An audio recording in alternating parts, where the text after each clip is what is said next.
Welcome to this special presentation by FE Builds. These are a few things that you should do on a daily basis or at least a weekly basis to ensure your car lasts long. Now, to us who love vehicles and working on them and modifying them, these things are a no-brainer. I mean, you would be watching this and say, yes, I already knew that. But for the everyday person who doesn't really look under the hood so many times, they often overlook these things. And it's important that you look at these things, make sure they're good, so that you can get the full value for your money out of the vehicle you purchased, and your engine can last long without any hiccups along the way. It's all too often that I see people driving with literally very little water in the radiator and the car's overheating. Oftentimes I've seen people drive their engines with very little oil below the minimum point, and they don't know the damage it's doing. Some people even go as far as drive when they see that low oil pressure light come on. So we need to discuss these things, and we need to talk about how we can look after our engines so we don't damage it while we're driving it on a daily basis. Some of these things are so important that literally one drive, 5 kilometers or 10 kilometers, can damage some parts in the engine so bad, and the repair bill could be quite high. So listen to this video if you don't know that much about engines, and I'll just point out the most important things that you should look at every day or at least every week before you drive your vehicle to ensure that you get the most life out of your engine. Number one, always look at the coolant level in the coolant reservoir, or also known as the expansion tank. It basically acts like the lungs of the cooling system. So when you switch on your engine and that coolant begins to heat up, the liquid expands and it creates pressure in the system. And what happens is, in the lid of your radiator, there's a pipe that comes out. At that pipe, there's a valve that opens at a certain pressure, and that pipe goes into the coolant tank right to the bottom under the liquid, so that when it actually contracts, it doesn't suck air back in. So you will notice sometimes when you switch on your vehicle and you drive for a little while, the level in the coolant tank rises. And when you've parked your vehicle, or you come to your vehicle in the morning and you look at this, it'll be a bit lower than it was when you checked it when the engine was on. In this case, I was driving this vehicle just now, so it's expanded and it's a bit above the maximum limit over there, or the ideal place. But always make sure that it doesn't drop below the minimum, especially if you come to your vehicle in the morning and you see that coolant tank is empty. That's an indication that there's most probably a leak somewhere in the system, or something has gone very wrong and the coolant has been pushed out. Most often it's one of two things. Either you've got a leak in your coolant system, one of the pipes is torn or burst and the coolant has leaked out. That causes the engine to overheat, or you've got an issue with your water leaking through the water channels into the oil channels and the oil is mixing. It could be a blown head gasket or a blown seal or something else, but the water is leaking and going somewhere, because it can't just go and disappear from your radiator and your coolant reservoir. It has to go somewhere. And this is an indication whether everything is all right or there's a serious problem that you need to deal with. I took it a step further on my vehicle. As you know, the Jimny Gen 4 in the current version that I have doesn't come with a temperature gauge. So I installed a temperature gauge on the coolant system, making sure that there's no leaks after that. It's not the ideal situation. Ideally, you want to know the exact temperature in the engine, and it's got its flaws, because if the thermostat gets blocked or something gets blocked, you won't know the exact temperature in the engine. However, it is just an indication to show whether something is wrong.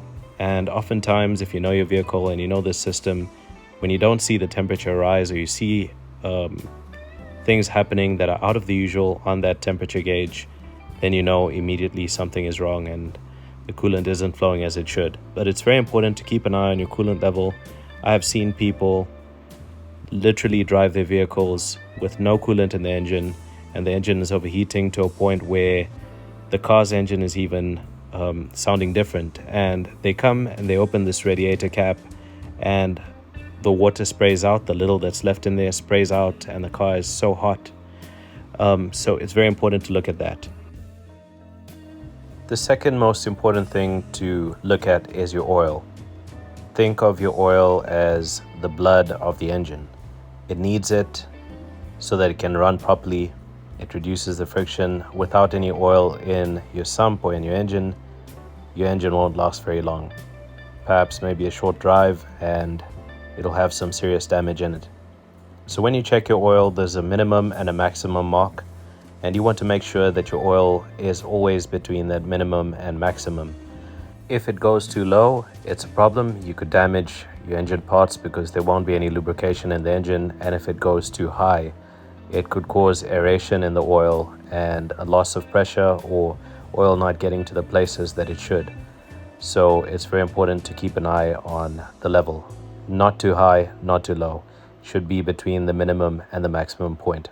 Just for interest's sake, one thing you'll notice when you check your oil in the morning and you check it just after you've driven your car is the oil levels will be different. And that's because when you start your engine, the pickup actually pulls the oil through from the sump, pulls it through the engine, and it gets pumped around the engine and it builds up pressure. So when you drive your car, the oil is circulating through the pipes and it will actually be at a lower level just after you've driven your car, as opposed to checking oil in the morning first thing. I prefer personally to check the oil in my engines first thing in the morning so I get a true sense of how much oil is in there. And you don't want it to be too much, you don't want it to be too little. Another thing is the oil quality.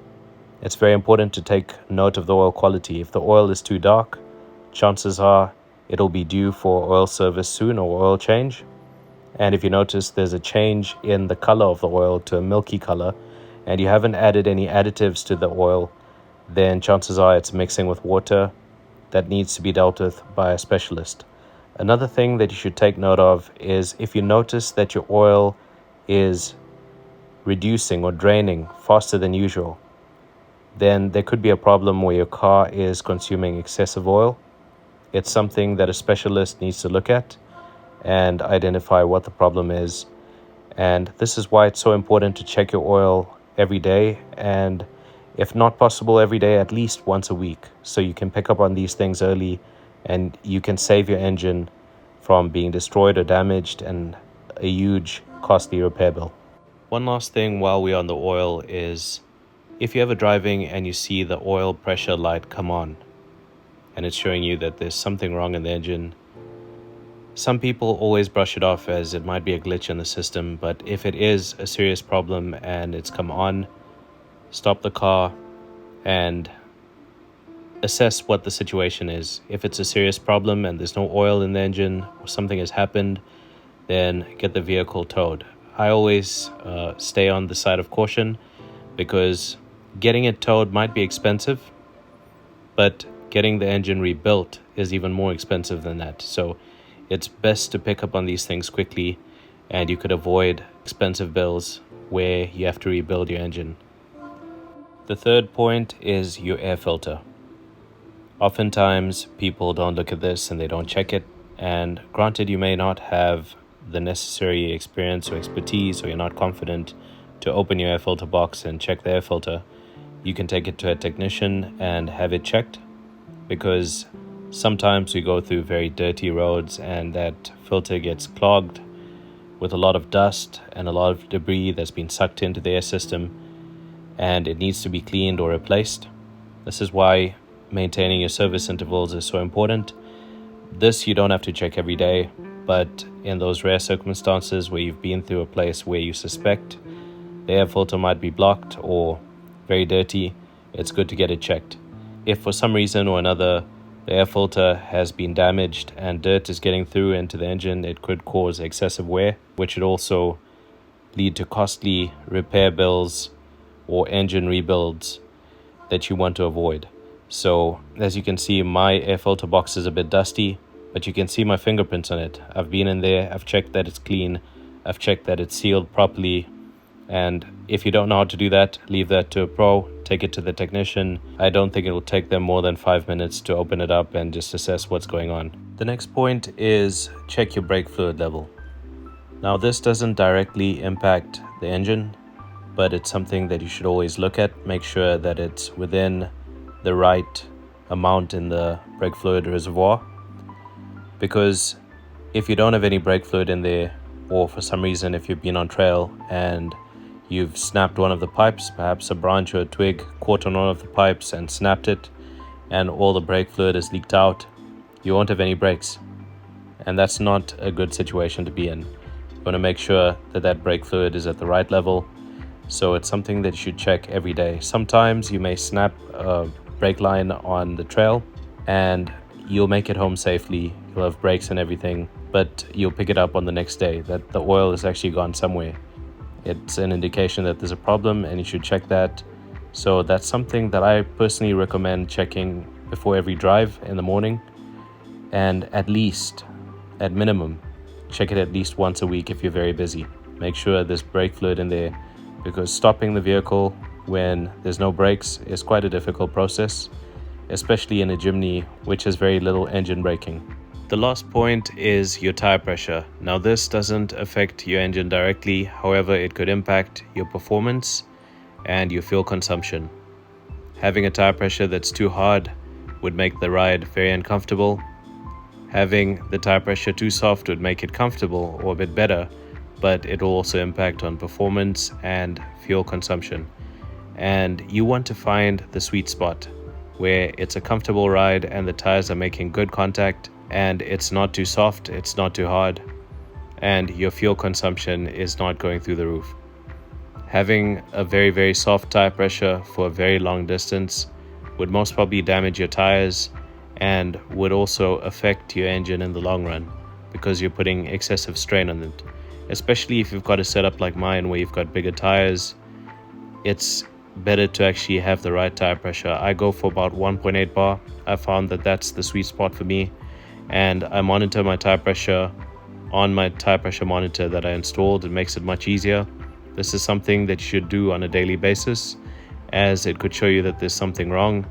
If any of your tires are damaged and air is leaking out and there's potential for a tire burst, it's good to pick up on that quickly, because that could help you avoid a situation that's very bad. And with that being said, we come to the end of this video.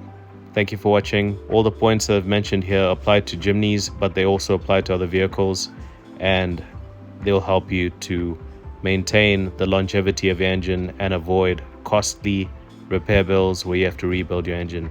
Thank you for watching. Cheers.